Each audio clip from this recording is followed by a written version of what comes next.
All right, we're back. Appreciate you guys' patience. Thank you for that. Hopefully, this mic, you guys can hear me better. If you're coming in here, just let me know.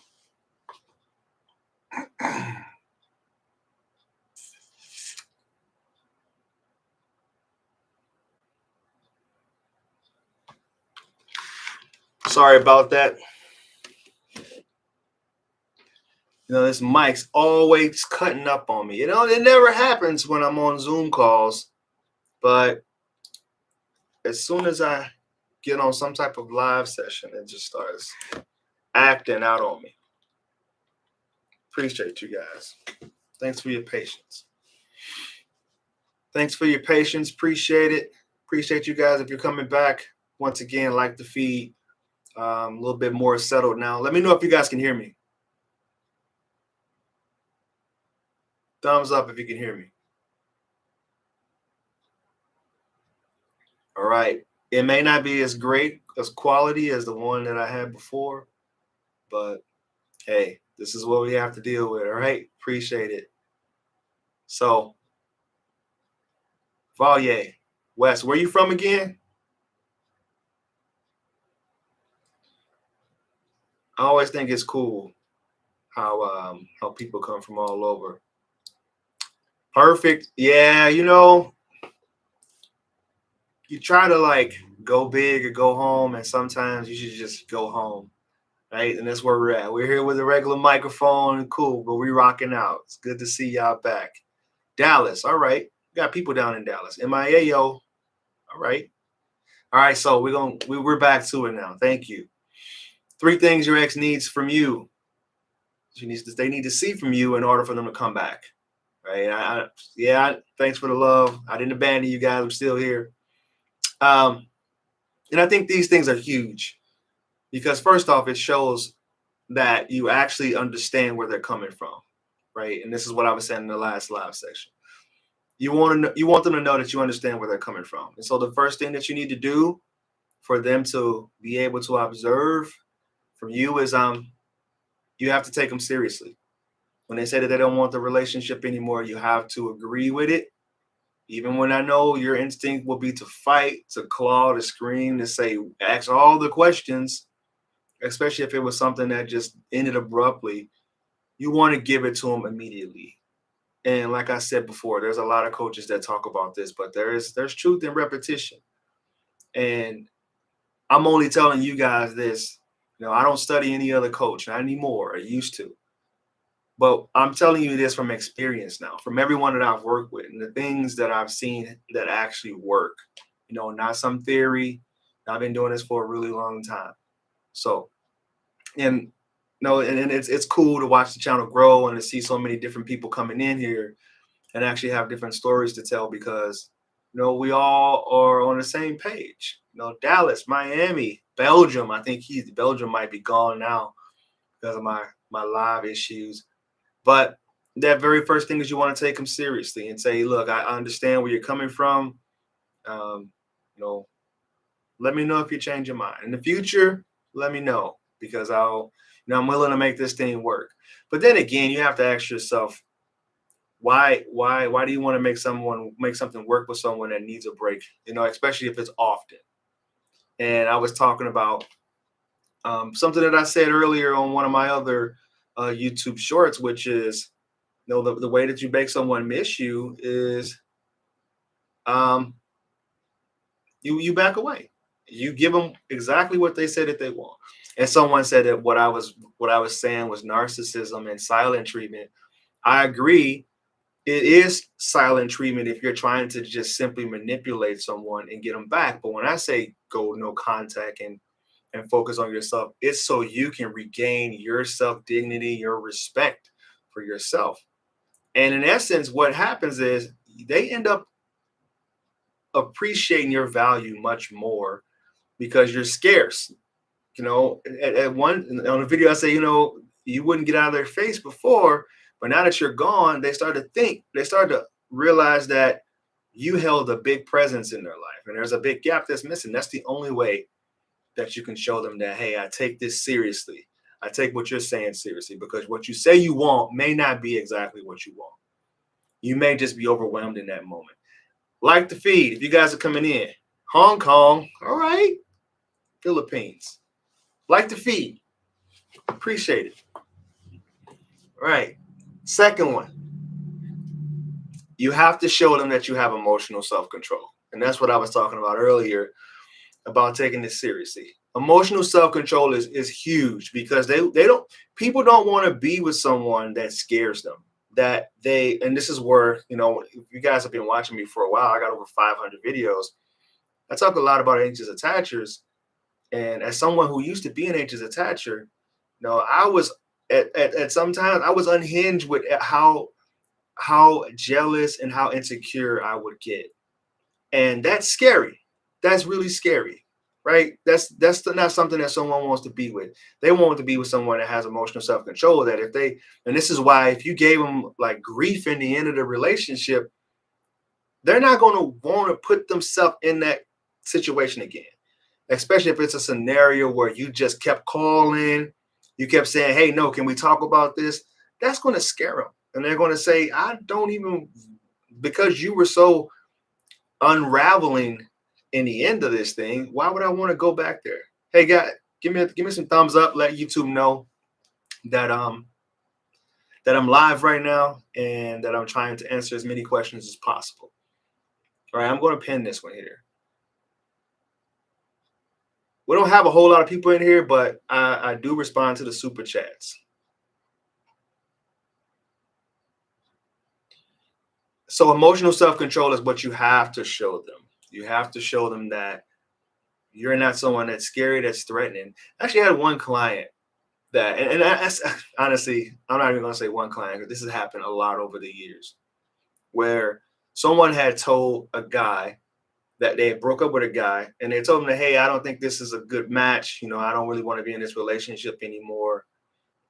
And they'll ask me, do you think I should go over there and try to talk to her? Or do you think I should send her these flowers or write her a letter or something? And I'm thinking, well, that's not really going, if anything, that's going to do the exact opposite because one, you're showing them, hey, I'm not taking this seriously. I want what I want.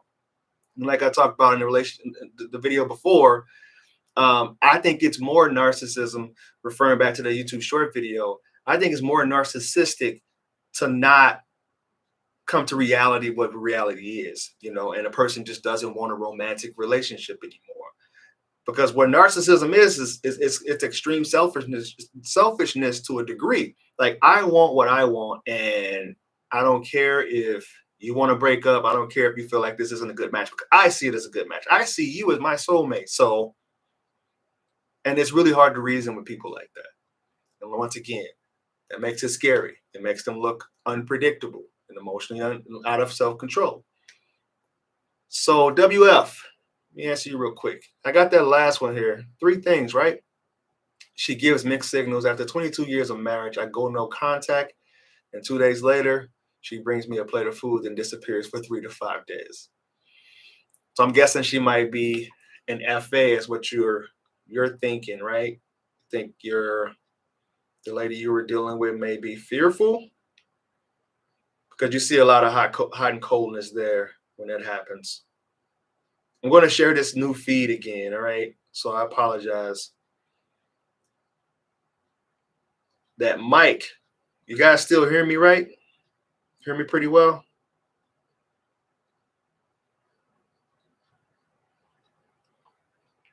Cool. Good.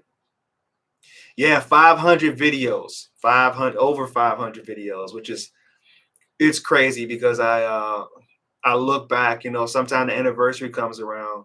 Well, every year the anniversary comes around, and I look back and I'm looking at the videos that I made and so much content that I've put out. And I really do hope that I'm like evolving. I'm able to meet people where they're at still. And another guy on TikTok, TikTok's pretty brutal. Brutal. He told me today, he was just kind of going off. He was like, all right, here's another bottom feeder coach trying to prey on people's weaknesses. And I'm like, I'm appalled. Like this gray hair I have, it didn't come from nowhere.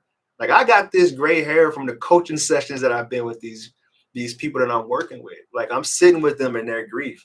So while you're here just throwing rocks, Like I'm actually, it's sometimes those sessions be so emotionally charged, and I feel emotionally charged in the end.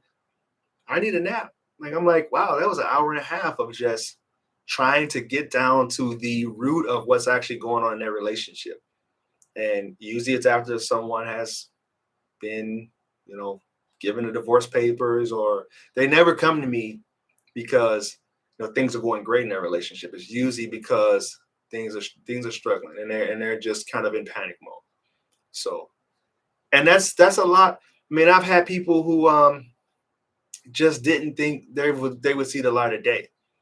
And I'm like, sure, I can easily go pick up another job. I can go work in a factory and just do me. Because if you guys want to be, have a little bit of insight with me, I'm an introvert. I'm very closed to myself. And for me to do this, and I feel like this is really what God called me to do.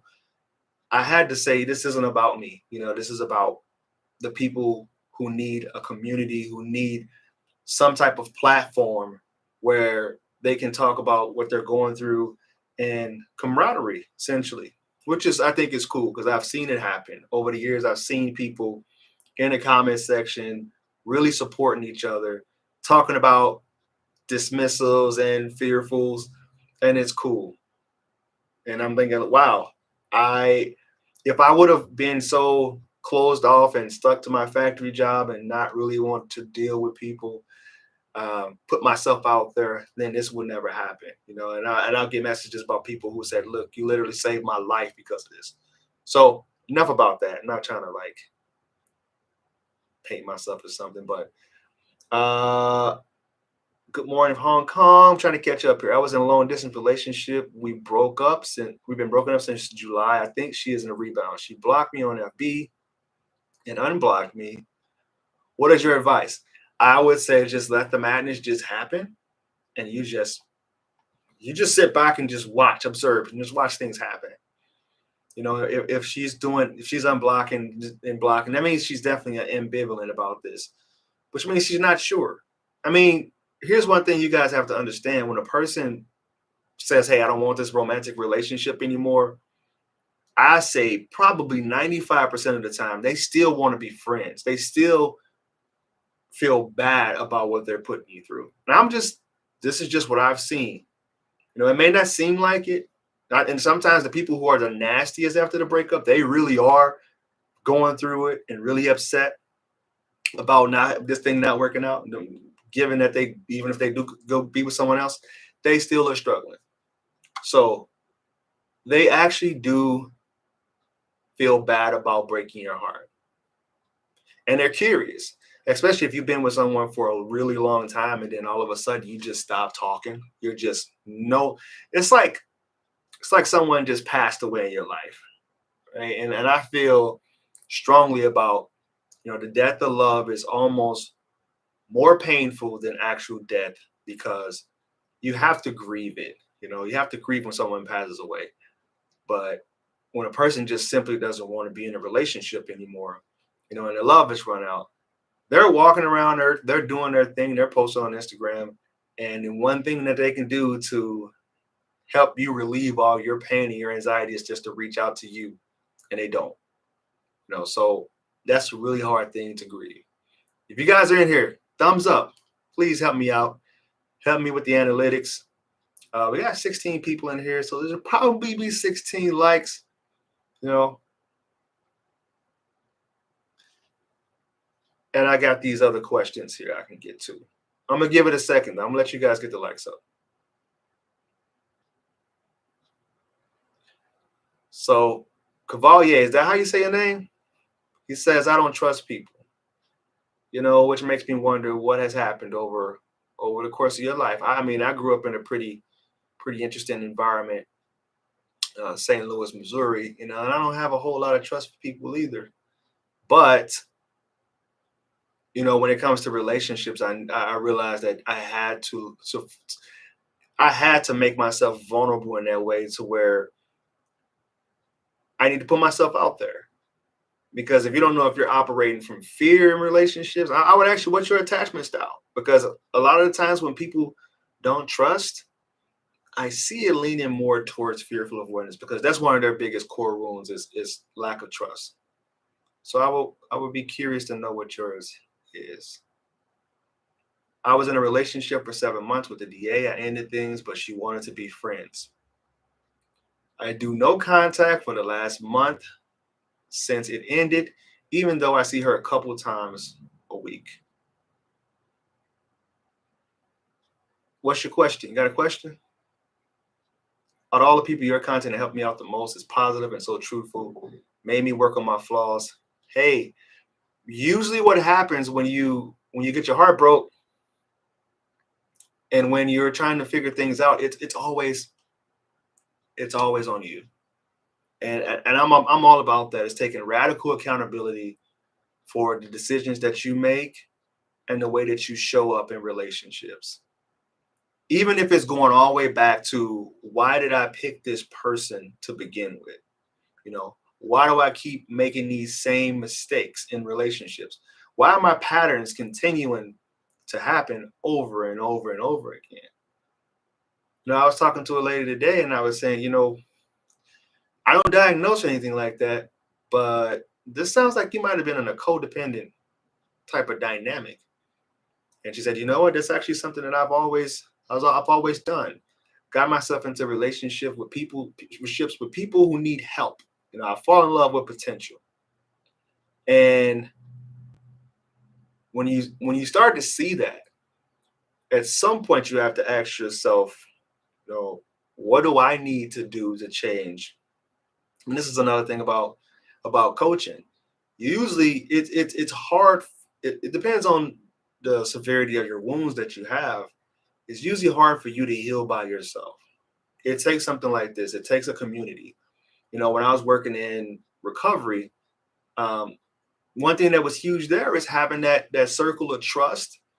People who are going through the same thing that you're going through, people that knows your struggles, that have the same exact triggers that you have. It's good being able to talk to someone like that that are non-judgmental, that are there to essentially get the same outcome, which is healing, moving on, sobriety, and confidence and self-esteem again.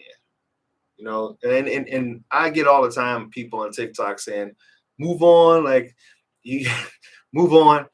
You don't put yourself out there for someone who don't want to be with you and this and that, yada yada. But I'm thinking that's easy to say for someone who may not have a bigger wound as we have. Because I think about people that I've broken up with before in the past.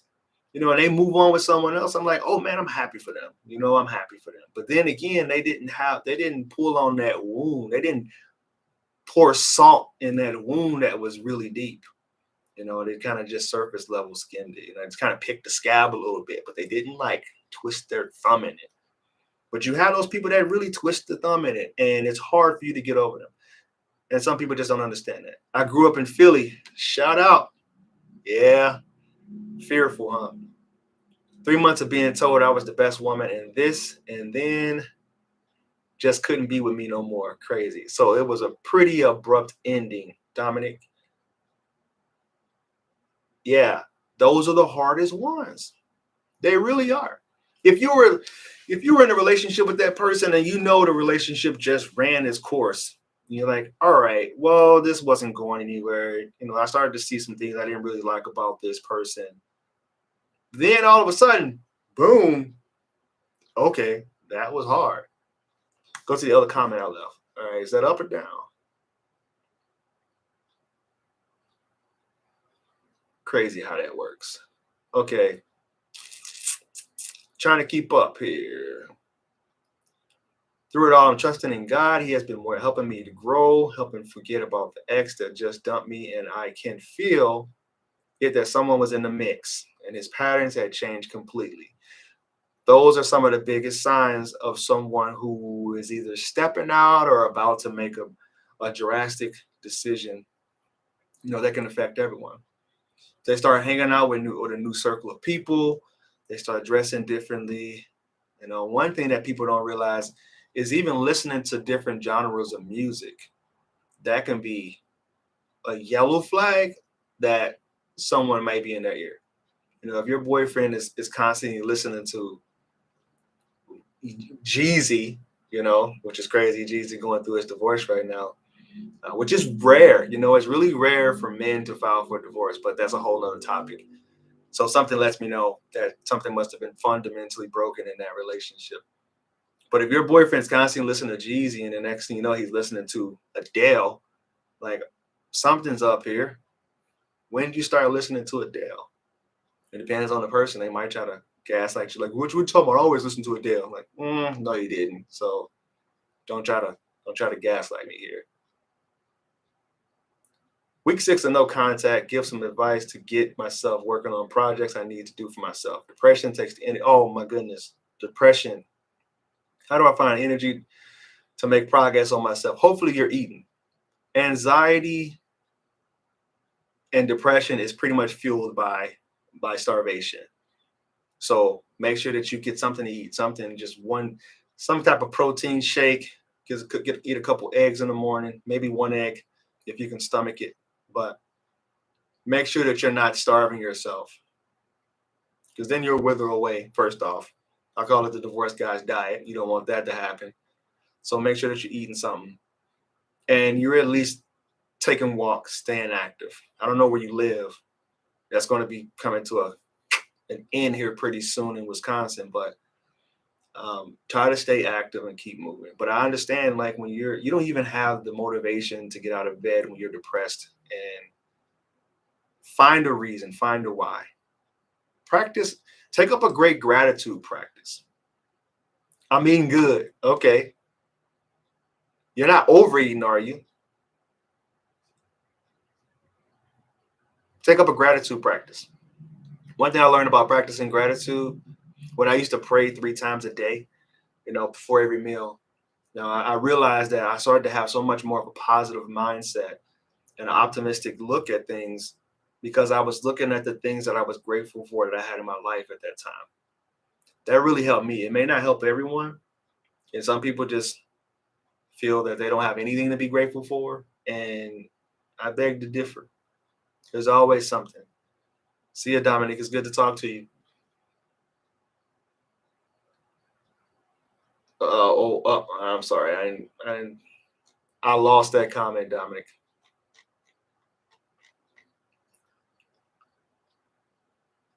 All right, and the third one. All right, so the first one was taken back to the topic.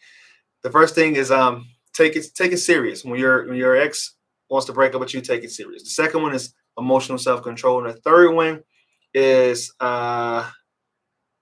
you have to show them that you're not codependent on them. Right? It's basically what I said already. You have to show them that you don't need them, because it's attractive. When you first met, think back when you guys first met. I mean, they could have been needy. They could have been, latching on to you right away. But for the majority of the cases, that's not the case. They were someone who was confident. They were someone who was probably scarce with their time. And over time, that's when things started to become more of the codependent type of dynamic. Over time, they started spending more time with you, stopped doing things for themselves, started to be, all up in the mix. And that's the third one. So take them seriously. Breakup needs to be taken seriously. Emotional self-control, and they have to see that you're not totally codependent on them, because it's attractive. It increases your value in their eyes, because everyone wants to be with a prize, right? I mean, I really think that's the case. And if someone was to say that they don't, then I would be concerned about that too. Of why would you want someone that you don't feel like an equal, or is someone who's more valuable than you? What's going on with that mentality? Plant medicine, meditation, building community, dating, reading, lots of self-care. Okay, you're doing your thing then. That's good to see. He always said that he was a damaged soul. Dominic, I'm sorry, she's gone. So Magic Eminem, in him, Magic in him. She unblocked me on Facebook, and we are both online. Sounds uncomfortable for me. Should I block her? That's the emotional self-control point. I don't really see the need to block people unless you feel like you're being abused or a person isn't respecting your boundaries. And if you can block her if you told her, hey, look, I don't think it's a good idea for us to be in communication, and she keeps reaching out to you while she's got another boyfriend, then I would say, yeah, I don't think that's healthy, And then why do you need to block her? Like you could just unfriend her, right? I feel like blocking is a very strong action to take. And it definitely doesn't show that you're indifferent and have emotional self-control. So glad this microphone worked out the second time around. I appreciate you guys. Thank you for being here always, and thank you for making this channel what it is. Love you guys as always. If you want a session with me, the quickest way to get in contact with me is through my website, www.fruitfulseeds with a Z at the end.com.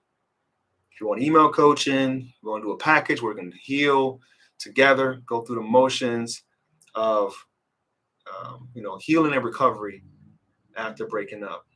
Sometimes you can't do it alone. Read this last comment.